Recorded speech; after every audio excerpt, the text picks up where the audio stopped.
too late. Now family, we the ones who gotta delegate. Get that money and the power, never be fake. Stick to cosign for 3. What did he say? Create jobs, support our own. Educate the same and buy back your home. Got 3 degrees, triple 10. 3 PhDs, now we on the CNN.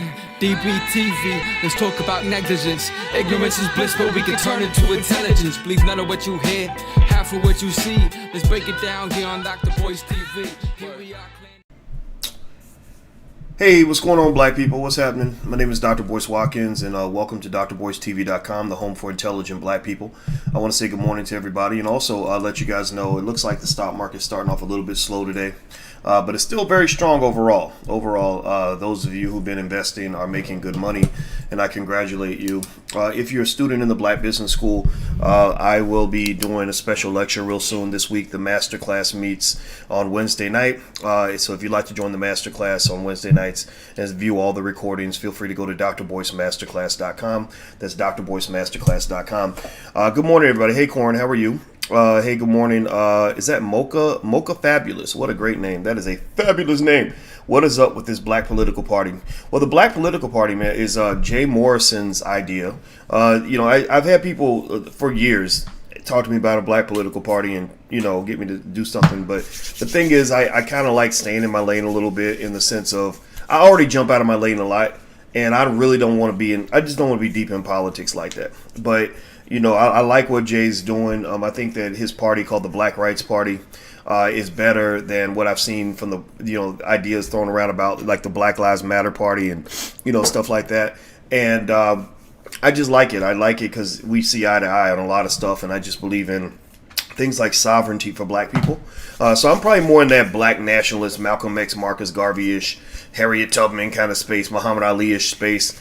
I'm not so much in that whole, like, let's hold hands, sing "We Shall Overcome" and hope we can integrate our way to freedom space. I've never believed that you can own your own house by moving in with another dude. I just never believed that moving in another man's house is going to be the same as having your own house. Like seriously, so I would just say be very careful. When white folks come bearing gifts, just realize that moving into somebody else's house ain't the same as having your own house, or getting inside their car and being a passenger in their car is not the same as building and owning and driving your own car. So just keep it 100, be smart, think it through. Let me tell you guys what I was thinking about today. Hit the thumbs up button, by the way, if you're watching anywhere on Facebook, YouTube, Instagram. Please share this video. This is important. There's some brothers I want to support.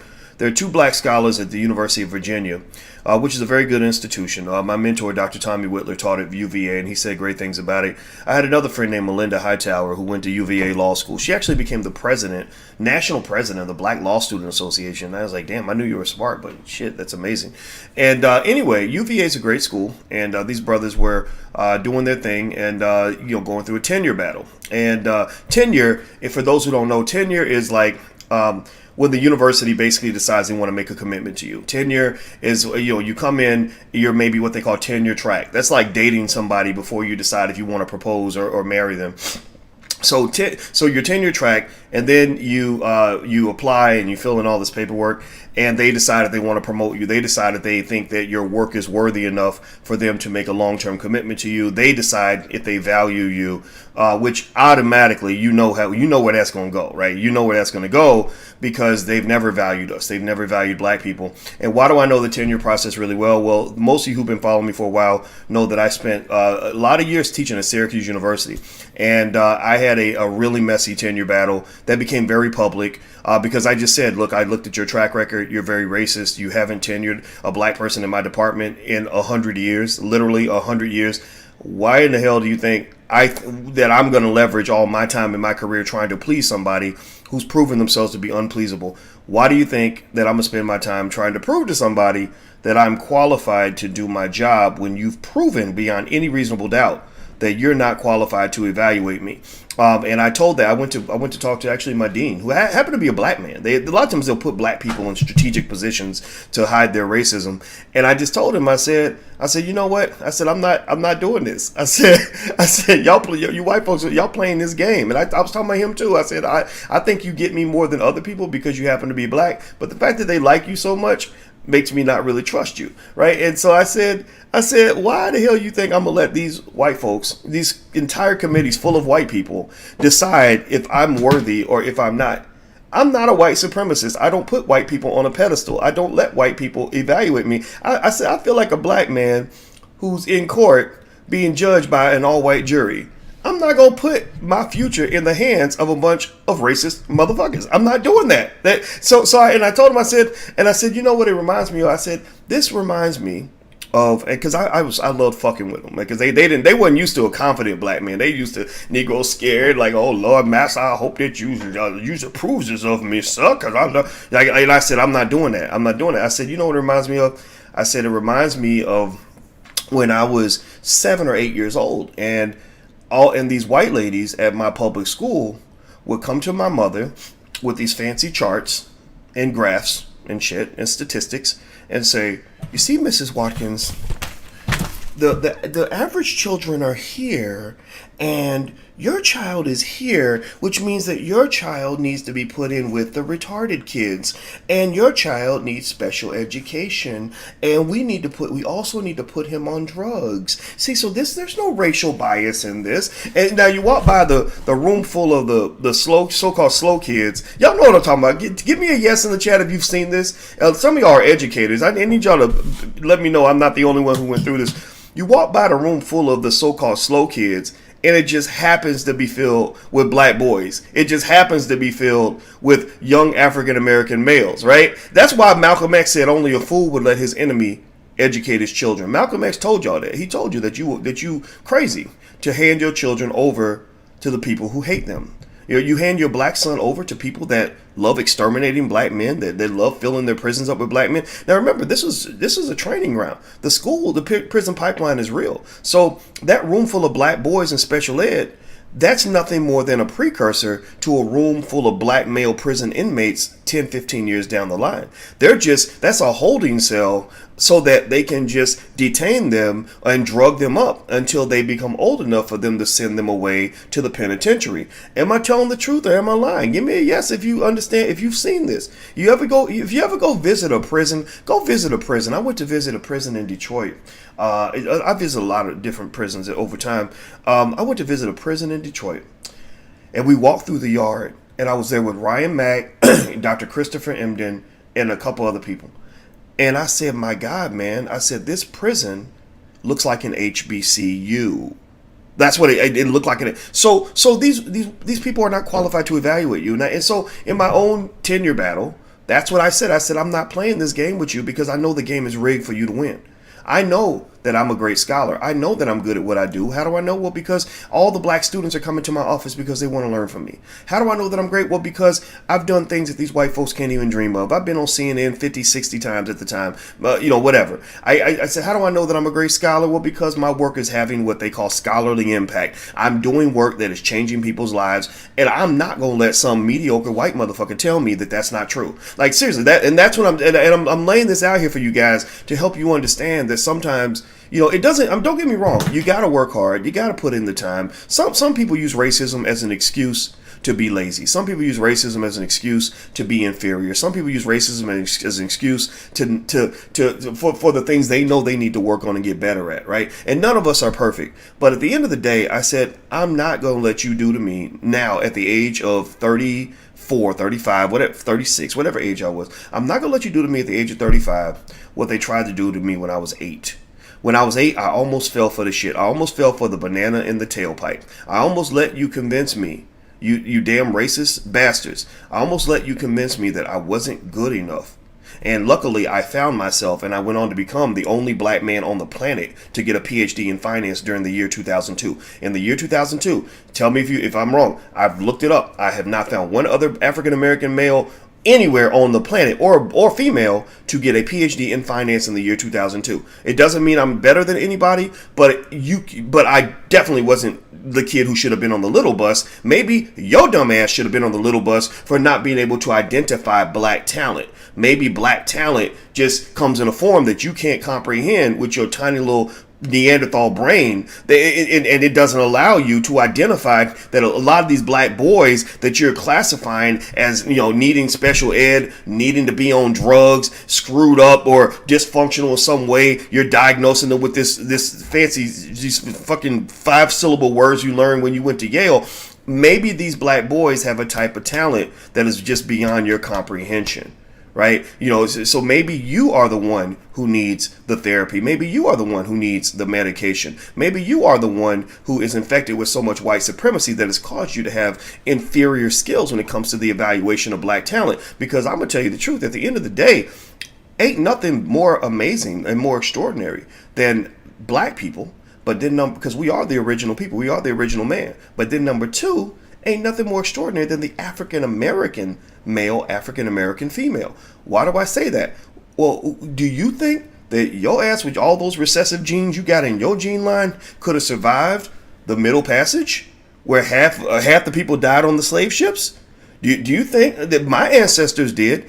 Do you think that anybody in your gene line could have survived the slave dungeons, which were so disgusting that the feces piled up, 2, 3, 4 feet high, and people had to live in that shit for weeks at a time, waiting for the slave ships to take them to a place they'd never been? Do you think your ancestors could have survived that? I don't know, but mine did. Do you think your ancestors could have survived 250 years of the most brutal slavery in the history of all mankind? I mean, do you think your ancestors could have survived that? I don't know, but I know mine did. Do you think your ancestors could have survived Jim Crow? No, but mine did. Could your ancestors have survived mass incarceration and still came out shining? Still come out doing things ain't nobody ever done before? Still doing things that are setting the world on fire? I don't know, but mine did, right? There's no other group of people I can think of or anywhere that I've ever seen that can go through what we went through, and then literally within less than a decade, you literally a decade after slavery, you've got black scholars writing big, thick books and doing and inventing things. And I mean, we're pretty amazing people, right? So my point is to say this: look, you as black people are these extraordinary people that unfortunately are being managed by people who are not as extraordinary as you. I would say mediocre. I might say inferior, but I'm trying to be nice today because it's a Monday morning.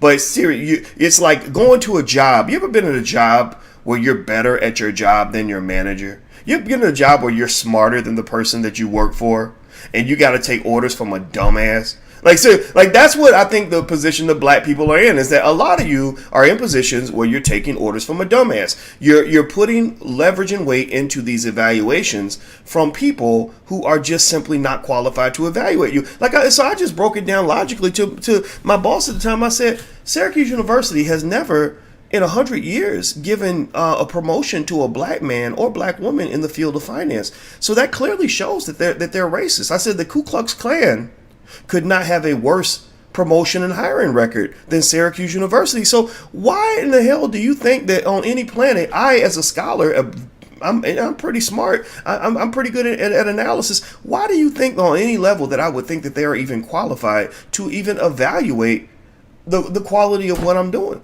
I said, no, I'm not playing this game with you. I'm just not. I might sue you. The only reason I didn't sue him was because I just didn't really want to waste my life suing inferior people. I felt that God gave me a bigger mission. I'm gonna be honest with you. Maybe it sounds cocky, but I really felt, I said, I want to go out here and I want to conquer the world. I want to go out here and I want to do things that are amazing. I want to change my community. I want to see if I can, have an impact on that Marcus Garvey level. I want to have an impact on that Malcolm X level. I want to really get out here and really do some damn things. And I don't think you can win big battles when you spend all your time and energy fighting little battles. So I said, rather than fighting this little university up in the north that still has to confront its racism, and if you don't believe me, just go Google it. Go Google Syracuse University and racism. Every couple of years, they have all these racist incidents, and they're so stupid that they're like, duh, we don't know how this happened. We don't know whether. Well, I was telling you, you stupid ass. I was the canary in the mine trying to help you, but because the racism comes with ignorance and arrogance at the same time, you never listen, and that's why the same incidents happen every year or two, right? So rather than fighting this dumb little battle with these dumb little idiots, I decided, I'm gonna go fight a bigger battle. I'm gonna go do other things. If I'm truly as good at what I think I am as I think I am, then I should be able to go out here and be successful somewhere else. And it worked. I mean, I did fine. Like, I made 10 times more money than I ever would have made as a professor. I've been able to go all around the world and impact the world in amazing ways. And so, so you will survive. Now here's the thing though. Here's the thing. The reason I'm talking about this case in Virginia, and this is what I brought up, I brought this up at the beginning of the live stream, and I want to make sure I address these brother situations, is because, we have black folks that are still in these institutions. I think I'm not necessarily a fan of that strategy. I think at the very least, every black person, including scholars, lawyers, all you professional Negroes out here, how many of y'all are professional uppity Negroes like me, got all the, letters behind your name, PhD, JD, MD, BA, BS, and all this other shit behind your name that lets you think you're better than other people? You have to really rethink your reality. You have to rethink your reality, because one of the things I saw with scholars in particular, and I see this a lot in other professions, is that the professional Negro is in many cases least qualified to survive on his own than almost anybody else. And a lot of that is because you're wired into the system. You're wired into a white supremacist system that doesn't value you. And if they chop you off, if they blackball you, if they cut you off, you don't know what to do. You're stuck because you've never learned how to make money without the assistance of a white man. When I'm talking about them, I'm talking about myself. That was my realization. Was I said, man, it's crazy that I can't imagine, a way to make money without a white man giving me a paycheck. I said, my God, I am such a white supremacist right now, in that I really truly believe that their acceptance, their approval, they're sort of allowing me in and taking care of me is my only method for survival. And so somebody made an interesting quote on Twitter that I think is really powerful. I think you should pay attention. She said, in 1865, black people owned 10 times more land than they own right now. But she said, but we got degrees though. Right? So you got these little certifications given to you by white people, and it makes you feel better, it makes you feel more secure. But the question is, are you really secure? Are you really safe? Like, do you really feel like here's one measure of security. Do you have the ability to walk in and cuss your boss out and still know you're going to be okay? If the answer is no, then that means you probably have a couple of things to learn. Doesn't mean that your degrees aren't. It doesn't mean your degree's worthless. Doesn't mean you didn't accomplish anything. Doesn't mean that you're not a special Negro and all these other things that you wanted to do. It just means that maybe you were given the wrong benchmarks of success. Maybe you were taught to play the wrong game. Maybe you were, as I explained to my cousin who borrowed money from me for the third or fourth time in a row. I said, man, I think you got the wrong hustle. I said the reason you're struggling consistently is because you hustling at all the wrong stuff. So anyway, let me keep going. Let me keep reading. Do me a favor, hit the thumbs up button, share and subscribe button. Also, make sure you subscribe to drboystv.com. It's the home for intelligent black people. And also, in a couple of days, 3 days, we got Black Movie Night. You guys know that we're making black movies. We want to create an independent black-owned Hollywood. And so we made a film called The Black Love Blueprint, directed by Dorian Chandler. And we're going to show that film on the 25th. So if you want to register, you can do it for free. Go to blackmovienight.net. That's blackmovienight.net. Somebody please type blackmovienight.net in the chat so other people can see it, so that everybody can come join us. We're building an industry, and hundreds of thousands of people are watching these movies. So so we're doing the damn thing. We're getting it done. So anyway, so here's what the article said. Let me read more of this article. I got into this other part of the story, but I want to make sure these brothers' story gets told. No one is guaranteed tenure, but two black scholars at the University of Virginia who are appealing negative tenure decisions say their processes were significantly flawed and that their work they were hired to do appears to have counted against them in the end. Beyond flawed processes, the accounts raise questions about possible racial bias on the part of all white tenure committees and other key evaluators. So you got these all white committees evaluating black people. That you're fucking up right there. Like, that doesn't even make any sense. Would white people be comfortable in situations where it was all black people evaluating them? Would white people be? Give me a yes or no. Would white people be comfortable in situations where all white police departments were controlling their communities? Give me a yes or no.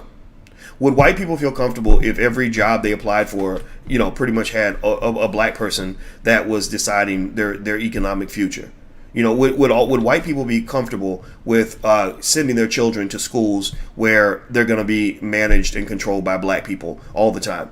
Seriously, I mean, you got to flip the script and kind of think this through, and just kind of, I point that out. It's very basic, but I point it out so you can really understand the sheer insanity of the system that you committed yourself to. You committed yourself to insanity, but you think it's normal because that's what you grew up with. You're no different from the dysfunctional child who grew up with a sick, alcoholic, drug addicted parent, and you think that that's normal. You think it's normal for your mama to not pick you up from school because she was at home smoking crack, right? You think it's normal for your father to molest you while you're sleeping, right? You think that all this is normal, so you're really kind of crazy. We are all. Racism makes you crazy because we know it makes white folks crazy. It definitely makes black people crazy too, like the coronavirus.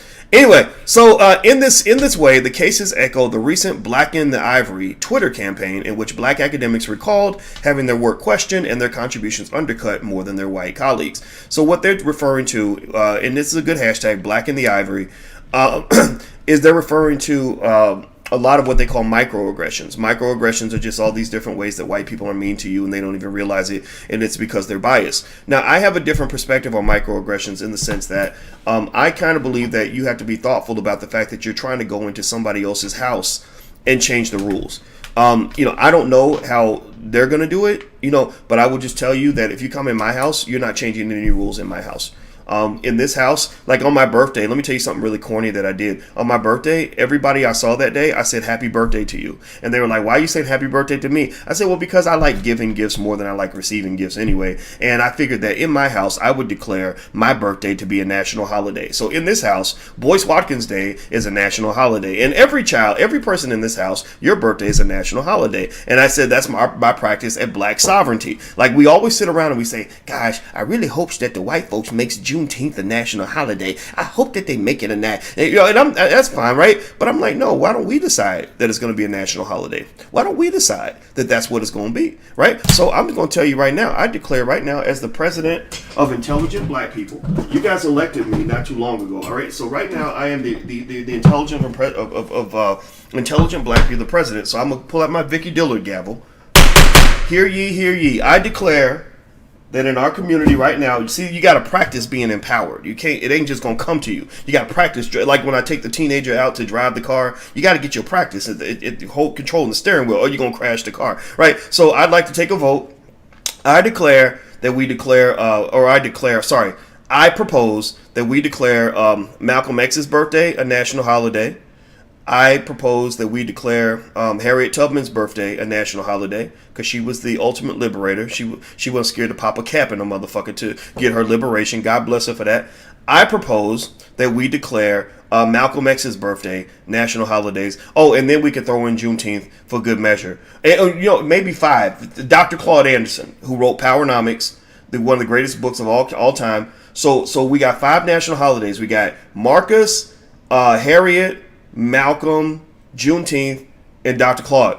All those in favor say yes. Just put yes in the chat. Let me know so let's see. I see yes from God's. Is that God at GDSNQ?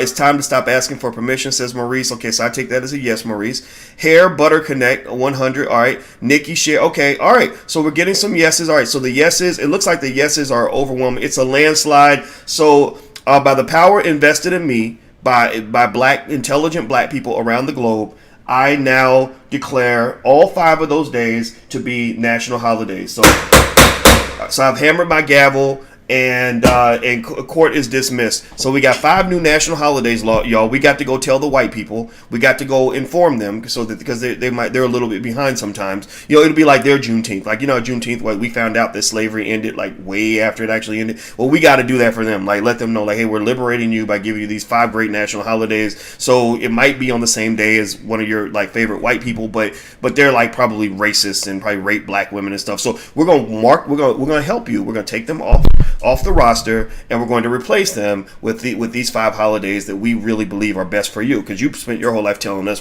what's best for us, so we're going to tell you what's best for you. Black people are running this bitch. All right, so here's the deal. So basically, the black academics have a hit Twitter hashtag where they're talking about these microaggressions that they're going through. They're talking about the realities of what it means to live in someone else's system when you don't have the ability to override or to leave that system. So the reason that a lot of professional black people are actually among the least empowered in our society is because white people have kind of dangled this magic little trinket in front of you, to tempt you enough to let go of everything that you have. You're falling for the banana in the tailpipe, similar to what your ancestors did with the civil rights movement. They're dangling this prospect of instant gratification, sort of instantly climbing to the top of the ladder, instantly having the nice office, instantly having the big salary, instantly having this validation and prestige that you're looking for, right? You're looking for them to validate you, right? That's why, when they give you the labels and titles, you feel better about yourself. And it's okay. I mean, I'm married to I'm marrying a full professor in academia, right? So she got tenure. A full professor means you got tenure and your work was so distinguished that they actually gave you another level of a promotion. But we have this weird balance, right? Like on one hand, I congratulate her as a black woman for her accomplishments because it's important to celebrate black women who achieve great things, right? We don't do that enough as men. But then also she celebrates me as the black man who was so empowered that white people ran away from me, that they got scared of me, that they actually wanted to boot me out of their institution, and I wanted to leave. So it was kind of a mutual thing. There was no hard feelings. I wanted to go, right? And so she celebrates what I do as an influencer and an impact person on my community. She celebrates the fact that I've helped hundreds of thousands of black people learn the basics of investing and owning homes and starting businesses and things like that, right? So there's a mutual respect, right? The house Negro respects the field Negro and vice versa. And while we certainly are proud of these achievements, like I'm really proud of her for the fact that these white people promoted her, we don't put too much stock in that. We don't put too much stock in that. And also we both have our own businesses, right? So as black professionals, one way that we all can benefit each other is we have to be able to respect each other's perspectives, right? So I think, so here's the deal. I would say that the best thing I was able to give Alicia was I said, these white folks are tripping on your job like they are on all of your jobs. A lot of y'all work with crazy white people. If you work with crazy white people, raise your hand. Maybe the pandemic was like relief for you because you got away from that for a while. And I said, these white folks are tripping. The racism is ridiculous. Some of the stuff that they did was insane. I had to go actually to her institution to defend a black male professor who was being harassed at a level that I just couldn't imagine. And I said, so you need a plan B. That's my point. My point in saying all of this that I've just said is that everybody needs a plan B, right? Because at the end of the day, you don't want your livelihood to be dependent on people who don't like you very much. So with these institutions, I can already tell you, I read through the article and they're going through the fact that these brothers and their names, let me find their names. I should give you their names. Let's see here. It should be, okay, here we go. Paul Harris and Tolu Odumosu. These are two guys. They look like smart brothers. I don't know them. And they're both at the University of Virginia. They're appealing their tenure decisions, and they're arguing that their work was not respected by their white colleagues. And that's 100% fundamentally true because your commitment to this white supremacist system, last time I checked, University of Virginia was not started by black people. Last time I checked, the majority of the people they hire are going to be white people. Last time I checked, the majority of the people that they promote are typically going to be white people. Black people at a lot of institutions, at a lot of universities, are allowed in. You're most likely to be allowed in as a black male if you're 6'8", 240 pounds, and can dribble a basketball. That's what makes white people find you interesting. That's what typically makes racist schools like UCLA, which has a horrific hiring record when it comes to black professors and even admission of black students. They're really terrible at that. But when it comes to the admission of black basketball and football players, it's like, hey, open sesame, doors wide open. And why is that? Well, because that's where the money's at, right? That's where they're allowed to do what white people have done for 450 years, which is to see, economic value in the relationship with black people. I mean, why do you think all these white people came from Europe over to Africa? They were like, okay, we want to be here because they got all the wealth. They have all the gold. There's gold on the shores of Ghana that on the beach you can just pick it up. So all the European nations set up forts on the Gold Coast. All of them set up shop and said, we all going to come in here and we're going to milk this motherfucker, right? So the same way that the European nations set up the different forts on the Gold Coast to collect as much gold as possible, you then go to the hood, and wherever you see black basketball players, you'll see the same European nations in the form of Nike, in the form of Adidas, in the form of all these other athletic companies, in the form of Duke University, all setting up shop Because they're all saying there's gold in them their hills, there's gold in them their hoods, there's gold in these black males. When I met I even companies like whether it's the Jordan brand or whatever, they see gold with the black male and they're able to go and extract that gold. So that's what leads them to want to be connected to you. So black scholars have that disadvantage in the fact that you don't fit an adequate stereotype that makes them say, I see value here. So when you come in and you say, no, actually, I'm not a basketball player, I'm an intellectual like you, they're like, oh yeah, right, okay, sure, right? And then they say, okay, well, show me the fact, show me that you're an intellectual. And you say, well, I want to do research on African American males and why African American black boys are constantly put in special education by these white teachers. Well, then they're like, yeah, but that work isn't interesting to, it's not as relevant as the work of, Mr. Joe Blow white man who did some research that white people really love and approve of, something that they actually care about, right? He's saving whales, or he wrote research on puppies. White people love their dogs, right? And we think that that's just more valuable, or he was in the State Department with President Bush, and that makes him more relevant than you. So to some extent, what I believe happens in many cases, I know this happens, is that you're just playing this really rigged game where your cultural currency has less value than the cultural currency of white people, right? So you go in and you say, I want to be super black. I want to be, the blackest scholar ever. I want to do this great work for my community.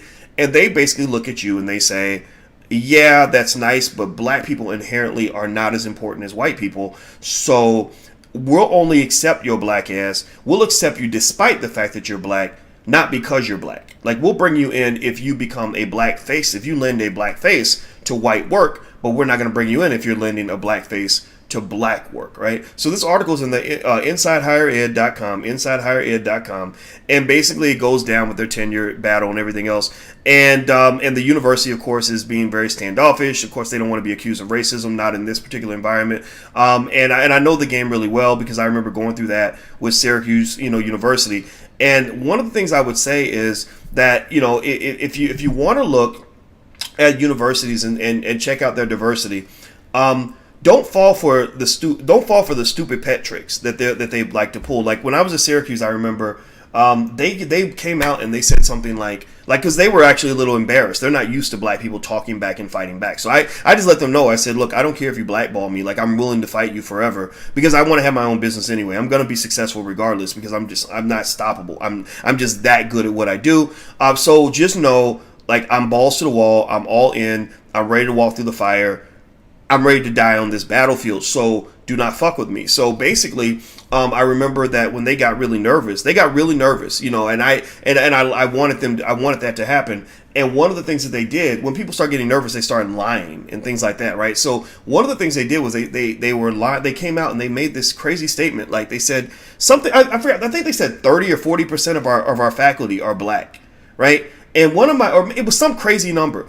And one of my colleagues, a black professor, who she was in the struggle with me. It took her time to kind of come over to the darker side. At first, she thought white people were her friends, and then they fucked her too. And then the next thing you know how it is when you got that black person who really thinks that you like are full of shit because you're too focused on racism and you're too radical, so they distance themselves from you and they don't want anything to do with what you're doing. But then when they find out like what it's like to make a deal with the devil, suddenly they want to get all assalamu alaikum on your ass, like they all black fist, black power, and they want to tell you about the racism. Boys, let me tell you about the racism and the way these white people... And I'm sitting back like, yeah, I tried to tell your stupid ass 5 years ago, but you told me I was stupid. You told me I was seeing things. I was hallucinating, right? So anyway, but she called me and she said something like, she said, where are all these black faculty coming from? They said they had 30% black faculty.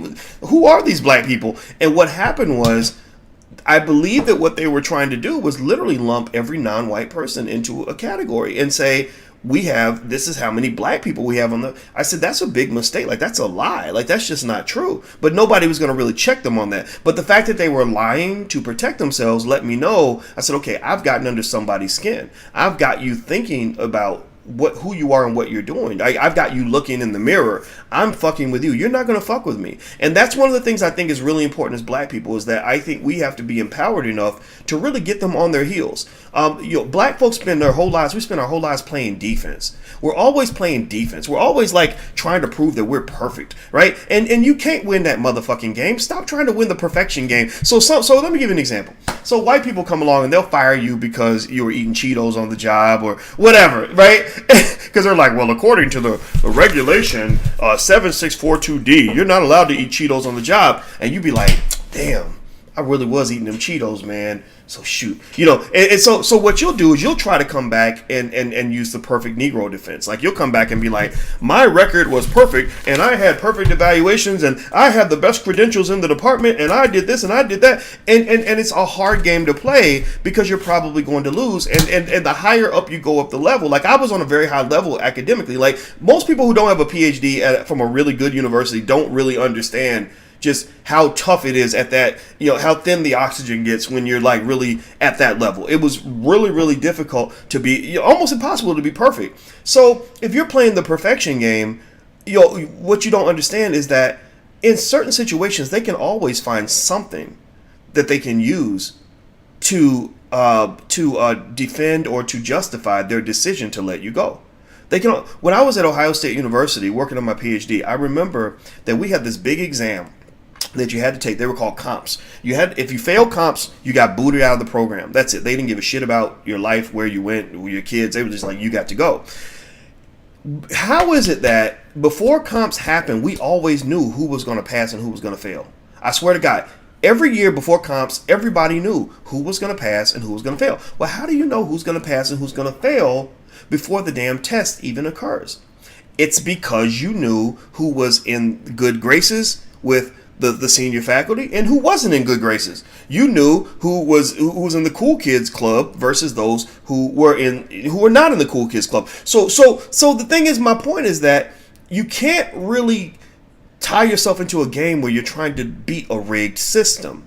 And this is something maybe some game I can throw at you, because I learned this also by going on shows like Fox News. Like if you get on Fox News, Fox is really smart about locking you into a certain line of questioning that's going to make you look stupid no matter what answer you get. If you say yes, you'll look stupid. If you say no, you'll look like a criminal, right? So what you do is you back out of the question. You say, I'm not even going to answer that question. I'm going to change the subject. So with white folks, I'm telling you, when they're like, Negro, you're not good enough. We looked at the charts. You're unqualified here. Or like my teachers did when I was a kid. When they would come to my mother, who wasn't very well educated. My mother was a single mom, 17 years old. She was a single mom till I was about 3, and that's when she got remarried. And so this young, my mother literally is like 23 years old coming into my elementary school trying to deal with these white women with master's degrees. And they're giving her charts and tables and graphs to prove that her son has all these issues, and without acknowledging their inherent racial bias and their extreme inability to identify black male talent in the first place, right? And you know what my mama did that I thought was brilliant?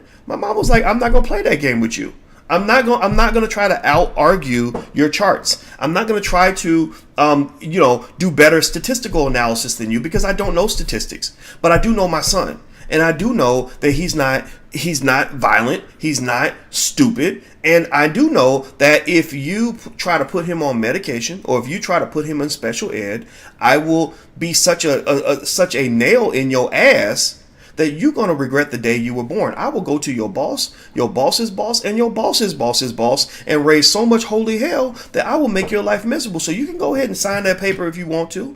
But just know that the battle's about to begin, because I'm not going to play that game with you. So I think that I think the best way to deal with white supremacy in some situations, not all, you don't want to be the ballistic Negro, but sometimes people really want to push you and test you and use your white supremacy against you. The fact that you lean on white people to tell you which way is up, what's up or down. Like even when you talk about the viruses or the economy or education, we always lean on white folks to be our ultimate consultants and our be-all end-all authorities on every fucking thing that involves our lives, and they've lied to you for hundreds of years because they know that they have that power over you. And I just will say to you that the most empowered response I ever got to with them was to say, rather than talk about my inefficiencies and my imperfections, which I know that they're there. My God, if anybody's flawed on this planet, it's definitely me. You guys have seen my flaws out loud. But I said, I was like, instead of focusing on the areas where I'm not perfect, how about we focus on the areas where you're not perfect?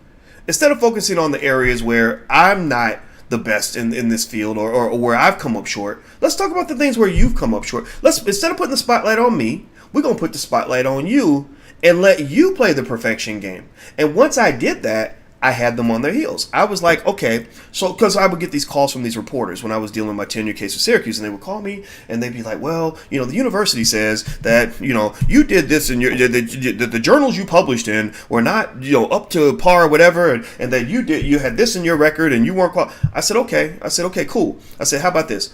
I don't even care if I win this game. I'm willing to die on this battlefield. I don't really care if I get this job or not. I'm doing this for the people behind me, actually, for the black people that really need this job, because I don't want to be here anyway. I said, but let's assume that I'm not qualified. Let's assume that I'm just the shittiest Negro on the planet. So after we make that assumption that somehow I'm just not good enough, now let's turn the spotlight on them. Let's ask them, why is it that in 100 years of existence of your finance department, you've never promoted a single black person? Can you defend that? Why is it that if I go across your entire campus and I look at the percentages of tenured black professors relative to white professors, that the numbers are going to be incredibly embarrassing? And in fact, the majority of your departments have never promoted a black person, or better yet, don't have a single tenured black person in the entire department. Why don't you defend that? So rather than sitting around talking about me, let's talk about you. And that, honestly, that's a strategy that I think you want to think about. In poker, actually, I'm a pretty good poker player. I like poker because it's a game of psychology, strategy, and math. I don't like gambling. Gambling's a bad financial habit to get into, by the way. So just know, gambling's not good, but poker's kind of fun. And I've won some big poker tournaments, like with hundreds of people playing. I'm pretty good. Like it's just a fascinating game. And one of the things I learned in that game with poker and about strategy is that you're typically better off playing offense than you are playing defense.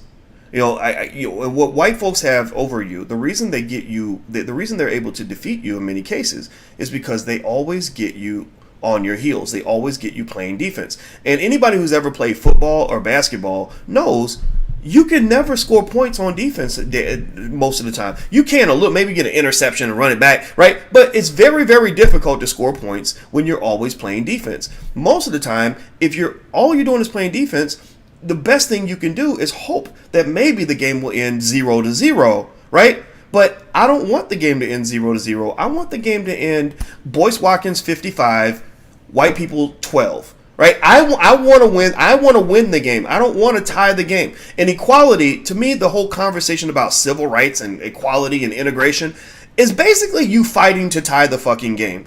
I don't want to tie shit. Because I told you, I go back to my original premise that I just believe inherently, because I'm me, that African American people have something special in our DNA that makes us amazing, and I want to be as amazing as I can be. So I don't want to be equal to other races. I don't want to catch up with everybody else. I don't want to be included in your shit. I want to build our own shit. I don't want to tie with you. I want to defeat you. I want to win. I don't want to avoid powerlessness. I want to be powerful. Right, and so I would just say that at the end of the day, I'd rather be hated than be a hater, and I think that to some extent they have us in this little hater category where we sit around constantly mad, constantly reacting to what somebody else did. And I personally think that in your life you can be empowered and shape your own destiny and make a decision in advance that you're going to reach a certain pinnacle in your experience as a black person in this country and in the world. So be empowered. Play offense. Stop playing defense all the time. So with these scholars, here, look, these brothers, I don't know if they're qualified or not. For all I know, their work could be dog shit. I doubt it because they're at the University of Virginia. That's a great school, right? You don't get, it's hard to even get into the school, let alone get on the faculty. And what I would probably do is ask them something like this. I'd say, okay, I'm willing to accept your tenure decision on one condition. You pull out all the records of every white person who's ever gotten tenure at this campus, every white person, and prove to me that I am less qualified than every white person who's ever gotten that promotion. If you can prove that I'm less qualified than every single white person, that's ever gotten that promotion, and then we're going to have people vote on it. We're going to get a committee, half white, half black, 50-50. And if that committee votes that I am less qualified than every white person that has ever gotten a promotion ever in the history of this campus, then I will walk away and you win, right? So I personally think that when I see stuff like this, I'm sitting there thinking, yeah, Virginia probably needs to promote some black professors. The other thing too, a lot of you go to college or have went to college, and one thing you might want to also pay attention to is that universities, unfortunately, a lot of them run just like penitentiaries, in the sense that if you think about a prison, or if you think about the NCAA or whatever, you could connect that to the origins of slavery. In slavery, black people were the ones who filled up the fields. Black people were the ones doing most of the work. Black people were the labor class. White people were the empowered class, right? They were the management class. So if I go and I look at NCAA, college basketball, college football, who's really doing the most of the labor? Like, who's really running that football up and down the field, getting CTE and brain damage at an early age, breaking limbs and all this other stuff? It's usually mostly black people, right? But who are the guys that are getting these, $12 million a year coaching contracts? It's the white guys, right? If you go to a prison, right? Who's filling up the penitentiaries? Right? It's the black guys. And who is actually making the money from the penitentiaries? It's the white folks, right? Whether you talk about the prison guards and the warden, to the community, the surrounding community, all the jobs that are created, right? And as well as all the other economic benefits that come from collecting money from black people who come up there to visit their relatives or whatever, right? So universities are similar. If you go to a college campus, again, you'll see a university that has almost, maybe 2%, 3%, 4% black faculty, but will have 80% black basketball players, right? Or maybe you'll even see at the student body level. And Syracuse did this a lot, where they will admit more and more black students. They did a good job with that. But if you went up the food chain and you started saying, well, who's teaching these black students? Who's making money from the presence of these black students who are all going into deep debt? So much student loan debt that they can't repay it. Most of the Syracuse University graduates that I taught through the years have not paid their student loans, right? So they're still paying massa for the opportunity to be educated by white people, right? Like, you will sacrifice your family wealth for the chance for you to have white people educate you. That's what makes you a white supremacist. Just own it. Just own it. It's a mental illness. We're all working through this right now. And but if you go up the food chain and you say, okay, how many of your professors are black? And then you say, well, how many of your tenured professors are black? How many of your full professors are black? How many of your key decision makers are black? That's when the numbers start thinning out. So that's another little stupid pet trick that they do. Like, for example, Harvard University, when Elena Kagan was nominated by Barack Obama, your man Barack Obama nominated Elena Kagan for the Supreme Court. And now Elena Kagan was from Harvard, right? And she was a professor like me. So I know academia, so I was kind of evaluating her in terms of her hiring record and everything else. So here's what's interesting about Elena Kagan, right? They were sort of playing with the minds of black people and saying, oh, Elena Kagan's good for the black community because she has the Thurgood Marshall chair at Harvard University. She picked a chair named after a black person, so that somehow makes her Martin Luther King or whatever the fuck they thought I was going to believe. And I said, that's stupid. I don't care about that. I said, what is her relationship with the black community? How has she dealt with black students? How has she dealt with black people? What is her hiring record? So you looked at her hiring record. Here's what her hiring record was. In 6 years, this white lady had hired 32 faculty at Harvard University. Out of the tenure track, out of the 32 faculty that were hired, 30 of them were white males. One of them was a white female. One of them was Asian. Not one of them was black. Not one of them was brown. None of that, right? And but if you looked at Harvard University, they had they admitted a lot of black students, and they had brought in a lot of black, what they call adjunct professors. Adjunct professors are not the same as real professors. That's like comparing a wife to a jump off, right? A man's wife is not at the same level as a stripper he had sex with 8 years ago, right? Those are two different levels. So the adjuncts are like the stripper that he slept with while he was drunk in 2006.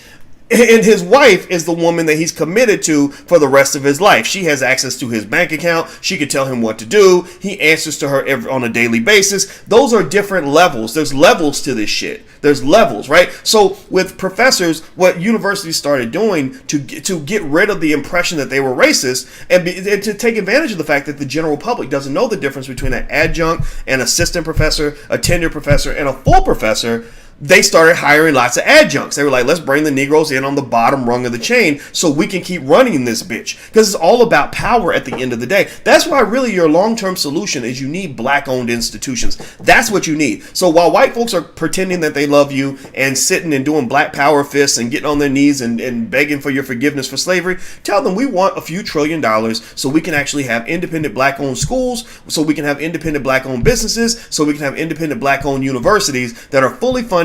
You know, give us a black-owned university right now with a $500 million endowment, and I can find a bunch of really empowered, really sharp black professors who can run that bitch tomorrow. Like really, like we could really do this, right? So the point is that the little trick that they played was they would bring in, and Elena Kagan did this at Harvard, is they were bringing a lot of black people in the bottom rung. Adjuncts have no power. Adjuncts don't matter. Adjuncts, I'm saying they don't matter. They're very smart people, but you know, when we would have faculty meetings, our goal, honestly, in the faculty meeting was people were like, okay, let's find all the shit that we don't want to do, and we're going to let the adjunct do it so we can go over here and focus on being scholars, because there was a clear hierarchy to this, right? So ultimately, you know, the reason I spent time talking about these brothers' situation, I spent time talking about a lot of other stuff, because it's about you. It's not really about me. It's not about them. It's really about you in terms of us understanding sort of the world that we're living in.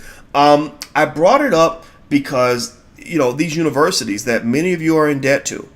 You know, in fact, how many of you, raise your hand, give me a yes if you are right now still paying student loans. You know, don't be shy, don't be scared. Everybody's paying them. Give me a yes. Black people are in such horrible shape when it comes to student loan debt. You bougie Negroes, you black professionals with all the letters behind your name, like me, you know, all of us, the student loan debt has absolutely decimated our ability to build family wealth. So you've engaged in what Dr. Claude Anderson refers to as the doctrine of unequal exchange. You gave them all your family wealth. They gave you a fucking piece of paper. That's what they gave you. They invented a piece of paper and said, I'm gonna create this thing called a credential because you're white supremacists and because you need our validation. We're going to create a piece of paper called a college degree, and we're going to charge you $200,000 for that piece of paper, maybe $100,000 if you're lucky, and you're going to spend the rest of your life like little fucking sharecroppers repaying the debt that you owe for this artificial piece of paper. So process this for a minute, black people. Process this. You gave me $200,000 of your family wealth that you could have used to buy real estate, that you could have used to create a business that generates streams of income, that you could have used to buy shares of stock in companies. You could have done a lot of stuff with that. So you gave me $200,000. I gave you a piece of paper. Who's winning in that transaction? Who's going to walk away with the most cash in that transaction 99% of the time? It's going to be me. You gave me money. I gave you a piece of paper. We got to wake up to this. It doesn't mean you don't go to college. I'm not saying all college is a big scam and is stupid. No, I mean, that's silly. That would be a ridiculously simplistic thing to say. But I am here to tell you that it is a bit of a game, and it is based on this idea that somehow you really truly believe that being educated by white people makes you just a better human being. And so just, you know, understand the game. Let's grow out of this. Let's process this in the right way. I'll tell you, my dream is not to have more black people accepted into the University of Virginia. I don't give a shit about that. My dream is not to have more black professors hired by the University of Virginia. I don't give a shit about that. That's going to happen naturally because white people will eventually see the brilliance of blackness, and they're going to see the massive wealth they can build by extracting more of your labor. So that's a natural decision they're going to make. And so that's why, you know, it's correct to make the argument that racism is costly to white people as well as black people, because if I'm white white supremacist, if I'm a Klansman, I would literally go to the other white people and say, look, you know, I know y'all want to be racist and stuff, but you know, black people are pretty amazing. They work their asses off and don't ask for anything in return hardly, and they're really, really smart. They know that they had to be twice as good to get half as much, so you can have them come in twice as good and pay them half as much, and you can make a big profit off your capitalist system. So even if I'm David Duke and I'm the biggest Klansman, I'm the grand wizard of that shit, I would literally be telling other white people like, look, okay, be racist on the weekends, but during the week, we're going to go hire as many black people as possible, because black people are a wonderful source of labor. We want to connect with black people as much as possible, because black people are a wonderful source of income and revenue for our businesses, right? Let's go love the negroes, because black people will hook you the hell up, because their self-esteem is so bad that they will do wonderful things for people who care nothing about them, right? They will give you their vote. They will give you their money. They will give you their labor. So be racist on the weekends. Don't be racist during the week, because this is our cash cow. This is how we can get paid off these hoes. Like I said, that's how they look at you. They're like, we can get paid off these hoes. So I think for black people, so my dream is not an integrationist dream.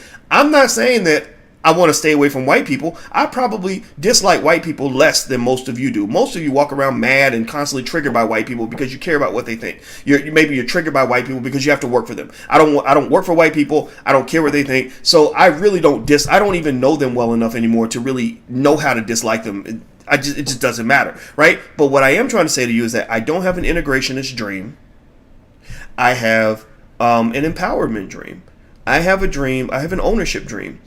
I don't have a civil rights dream. I have a Malcolm X nationalist, we should own all of this shit kind of dream. I have a dream that black people one day will be able to run schools that educate our kids. Schools as great as Freedom Home Academy International, which on a shoestring budget is educating children 10 times better than the Chicago public school system. You know, I have a dream that schools like that will have, you know, $50 million, $100 million a year in funding to educate as many black people as possible. I have a dream that black people will create our own jobs, that black unemployment will be as much a function of black job creation as it is of white job creation. So I have a dream that we will create our own jobs in the future, because we own so many businesses that we're able to control everything economically in our communities. I have a dream that black people will love black people enough that we will support those businesses and support those schools so that they can be successful. I have a dream that we police our own communities. I don't need a bunch of white cops coming into communities to shoot black people. I want black cops coming in our communities so they can love black people and protect and serve black people, right? Because in order for them to protect and serve you, they got to care about you. The reason they don't protect and serve you is because they're not here to protect you from anything. They're here to protect white people from you. Right? So that's why they don't protect and serve you, because they don't love you. They don't value you. So those are my dreams. My dreams are not, these like kumbaya, we shall overcome, fake ass Dr. King dinner every year. Let's hire 10 more black people. I don't care about that. I have a bigger dream, and it's not a dream that's going to fit in the box or in the tiny box of small-minded people. It's not a dream that even fits in the year 2020. This is a 2120 dream. This is a year 2200 dream, in the sense that we ain't even really ready as a community to even dream that big. Some of you are, a small percentage of you are, but a lot of you are still hoping that white people will decide that they like you. Like, you're giddy over the fact that white people have pretty much said, I love you, and when they should have been saying that all along, because you are special. They should have loved you from the jump. Having black people, the best of us, some of us are a little bit mentally ill, but having the best of us around to aid and support the development of this country is one of the greatest blessings that America can ever have. So the fact that they've suddenly woken up to the amazement and the brilliance of black people, that's just something that was supposed to happen naturally. At some point, I want to pursue real power. And there's no room in a world chasing equality for a dream that's focused on black power. Some people would even try to call that racist, but I don't call it racist. I call it life. You got to compete, black people. Learn how to compete. So anyway, I'm out of here, guys. I wish these brothers at University of Virginia the best. Their names are Paul Harris and Tolu Odumosu. and they're going through a tenure battle. The article's on Inside Higher Education, so InsideHigherEd.com. So if you are a scholar or interested in this stuff, you may want to read the article. Alicia pointed it out to me this morning because she's a full professor at her university, and so we're into the academia thing. We care, we respect that, right? But overall, this is really about you. So I want you to be powerful. I want you to be strong. Type hashtag B1 in the chat. B1 means you're black first before you're anything else. Also, B1 means that in order for us to succeed, we must find a way to be one so we can elevate. Last but not least, Black Movie Night is on the 25th. So if you'd like to come to Black Movie Night, you can register for free at blackmovienight.net. We're going to watch The Black Love Blueprint, which is a production of Boyce Watkins Films, and you can watch it for free. So register with us, and it's also just fun. We just have these great conversations. So go to blackmovienight.net. Blackmovienight.net. That's what it is. So yes, control the resources, D. I agree with you, sister. All right, guys. Thank you for listening. I appreciate it. Have a good day. I'll see you guys soon. Be good. Peace.